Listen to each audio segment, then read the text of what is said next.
Hi friends, அஸ்ஸலாமு அலைக்கும்.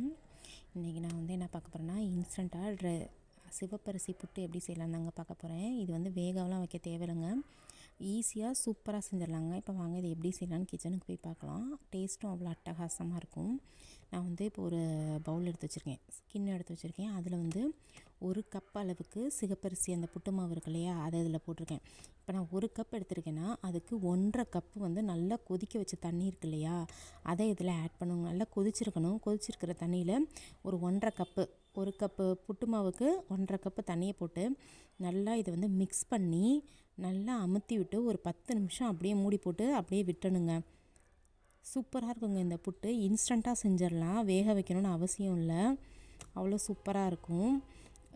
இதை நீங்கள் உப்புமா மாதிரியும் செஞ்சு சாப்பிட்லாம். இதை இப்படியே வச்சுட்டு கடுகு வெங்காயம்லாம் போட்டு உப்புமா மாதிரியும் செஞ்சு சாப்பிட்லாம். நான் இப்போ இனிப்பு புட்டு மாதிரி தாங்க செய்ய போகிறேன். இப்போ பாருங்கள், இதை மூடி வச்சு ஒரு 10 நிமிஷம் அப்படியே விட்டு அப்படியே பார்த்திங்கன்னா நல்லா புட்டு நல்லா உதிரி உதிரியாக வந்திருக்கும் பாருங்க. இங்கே பாருங்கள், இதை நல்லா உடச்சி விட்டு நல்லா உதிரி உதிரியாக உடச்சி விட்டு இதில் ஒரு ஸ்பூன் அளவுக்கு நெய் இருக்கு இல்லையா, நெய்யை ஆட் பண்ணி நல்லா இதில் கலந்து விட்டுருங்க. நான் ஒரு ஸ்பூன் அளவுக்கு நெய் ஊற்றி நல்லா இது பண்ணுறேங்க. பாருங்கள் எவ்வளோ உதிரி உதிரியாக இருக்குன்னு. நெய் அப்புறம் ஒரு கப் அளவுக்கு தேங்காய் பூ நிறையா போட்டிங்கன்னா நல்லா டேஸ்ட்டாக இருக்கும். நான் தேங்காய் பூ ஒரு சின்ன பவுல் நிறையா போட்டிருக்கேங்க. ஸோ தேங்காய் பூ நல்லா துருவி போடுங்க. நான் மிக்சியில் அப்படியே லைட்டாக க்ரஷ் பண்ணி மட்டும் போட்டிருக்கேன். நல்லா ஒரு துருவுன மாதிரி போட்டு வச்சுருக்கேன். இங்கே பாருங்கள், தேங்காய் பூ இப்படி துருவி போட்டுக்கோங்க. நான் இதில் வெல்லம் சேர்த்துருக்கேன். உங்கள்கிட்ட வெல்லம் இருந்தால் வெல்லம் ஆட் பண்ணிக்கோங்க. இல்லையா நாட்டு சர்க்கரையும் சேர்த்துக்கலாம், நார்மல் சர்க்கரையும் சேர்த்துக்கலாங்க. உங்கள் இனிப்புக்கு தகுந்தாப்பில் சேர்த்துக்கோங்க. நான் வெல்லம் இதில் ஒரு 4 ஸ்பூன் இல்லை 4 ஸ்பூன் அளவுக்கு தான் இதில் சேர்த்துருக்கேன்.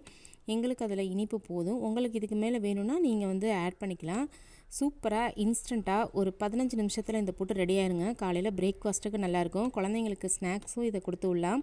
இன்றைக்கி என் பசங்களுக்கு இது தாங்க ஸ்நாக்ஸு. ஸோ அதனால் சூப்பராக ரெடி ஆயிடுச்சு. இங்கே பாருங்கள் எவ்வளோ எம்மியாக ரெடி ஆயிருக்குன்னு. இதை கண்டிப்பாக நீங்களும் உங்கள் வீட்டில் ட்ரை பண்ணி பார்த்துட்டு எப்படி இருந்துச்சுன்னு கீழே கமெண்ட்டில் சொல்லுங்கள். எப்பயும் போல் என் சேனலை லைக் பண்ணி ஷேர் பண்ணி மறக்காமல் என் சேனலை சப்ஸ்கிரைப் பண்ணுங்கள். சூப்பரான சிவப்பரிசி புட்டு ரெடி ஆயிடுச்சுங்க. இன்ஸ்டண்ட்டான புட்டு. கண்டிப்பாக உங்கள் வீட்டில் ட்ரை பண்ணி பாருங்கள். பாய், அஸ்ஸலாமு அலைக்கும்.